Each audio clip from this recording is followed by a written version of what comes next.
Bismillahirrahmanirrahim. Assalamualaikum warahmatullahi wabarakatuh. Waalaikumsalam warahmatullahi wabarakatuh.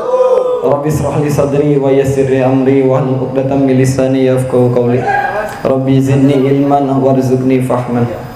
Alhamdulillahilladzi arsala rasulahu bil huda wa dinil haqq liyuzhirahu 'alad dini kulli wa kafa billahi shahida. Asyhadu an la ilaha illallah wa asyhadu anna Muhammadan abduhu wa rasuluh la nabiyya wa la rasula ba'dah amma ba'du. Pertama-tama dan yang paling utama dan yang harus kita utamakan, marilah kita panjatkan puji serta syukur kita kehadirat Allah Subhanahu wa taala yang mana berkat limpah kasih sayangnya kita mampu melaksanakan salat zuhur berjamaah di tempat yang penuh berkah ini. Amin. Salawat bertangan salam tidak lupa kita curahkan kepada baginda kita, yakni habibina wa syafi'ina wa dukhrina maulana Muhammad sallallahu alaihi wasallam. Allahumma sholli wa sallim wa barik alaihi. Alhamdulillah, pada kesempatan siang hari ini saya akan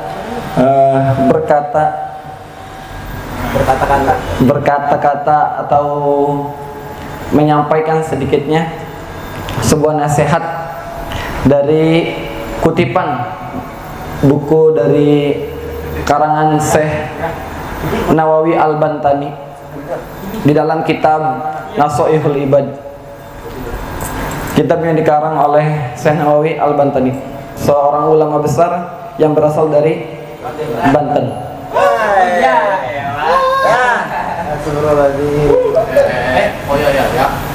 Iya, bagus.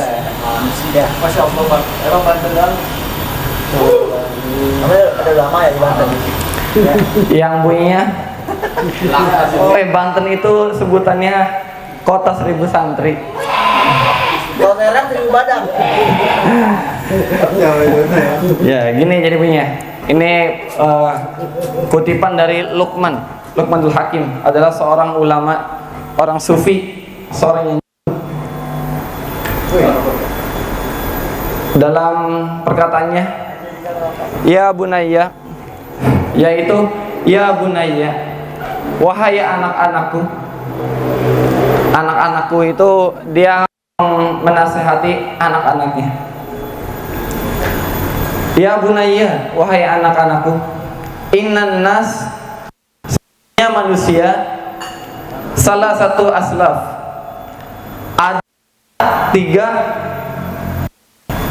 ada tiga bagian. Manusia, kita, orang mukmin itu terbagi menjadi tiga. Yang pertama adalah sulusillah,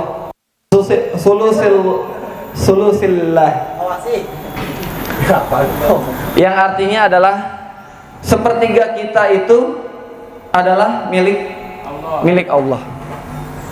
Yang kedua, wasulusu li nafsihi. Yang kedua adalah sepertiganya itu untuk jasad.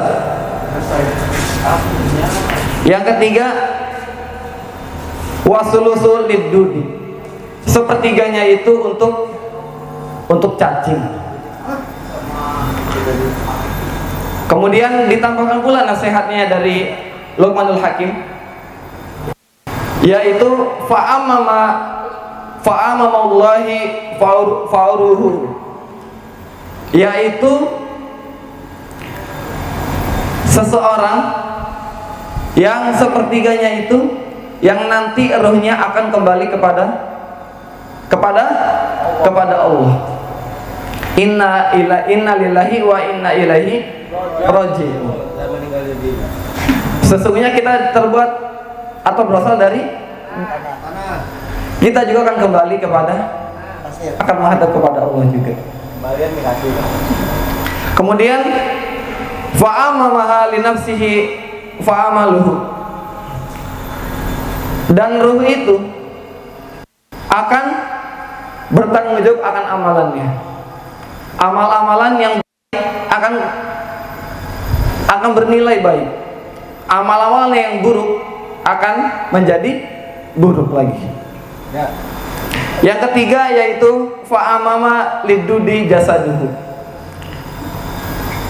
Yang ketiga adalah jasad kita itu akan kembali ke tanah dan akan dimakan oleh cacing. Nasihat ini menggambarkan bahwasanya manusia itu yang berawal dari tanah akan kembali kepada tanah. Ruh itu yang ada di dalam jiwa kita akan disetorkan, akan menghadap kepada Sang Ilahi. Ya, akan menghadap Sang Ilahi ketika nanti di padang mahsyar. Nanti ada yang nerima kitabnya itu dari kanan, ada yang nerima kitab dari kiri. Kalau yang dari kanan, perbuatan baiknya melebihi dari perbuatan baiknya melebihi dari perbuatan buruknya.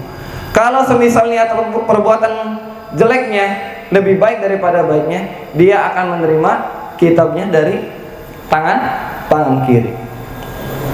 Ruh itu akan kembali di padang mahsyar nanti. Tuh. Kemudian jasad kita, daging, bentuk tubuh, mata, hidung, wajah, kaki, ya, wajah yang ganteng bakal gigit sama cacing juga. Cacing, kemudian apa lagi? Kalajengking dan lain sebagainya. Tanah, muka yang ganteng bakal rata sama tanah. Ya, se-good lookingnya, kalau sifatnya ternyata bad looking, ya itu akan dimakan oleh cacing. Ya. Kalau kata Haji Roma Irama, jadi santapan cacing tanah. Gitu. Ya. Percuma kalau kita ganteng, ya kalau kita ini sebenarnya berlomba-lomba dalam kebaikan, fastabiqul khairat. Ya, bukan dikata perbuatan amalnya, bukan dalam good lookingnya. Ya, begitu. Yang kemudian jasad ini akan kembali ke tanah, kecuali ruh kita, kecuali amalan kita yang akan membantunya biar tetap awet.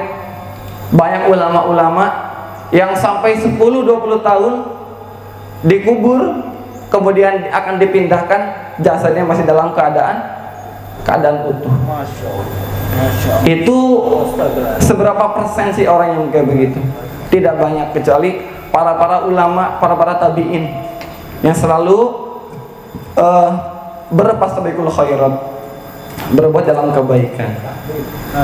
Ya, banyak orang yang baru sehari udah ada bilatung yang deket, udah dimakan oleh cacing, ya, oleh cacing pita, oleh dan lain sebagainya. Itu. Kenapa ulama, banyak para orang-orang sufi yang jasadnya utuh? Karena amalannya Masya Allah. Setiap hari, setiap detik, ya tidak lupa mengingat Allah. Gitu. Dalam hadis sendiri jelaskan bahwasanya dalam Al-Quran,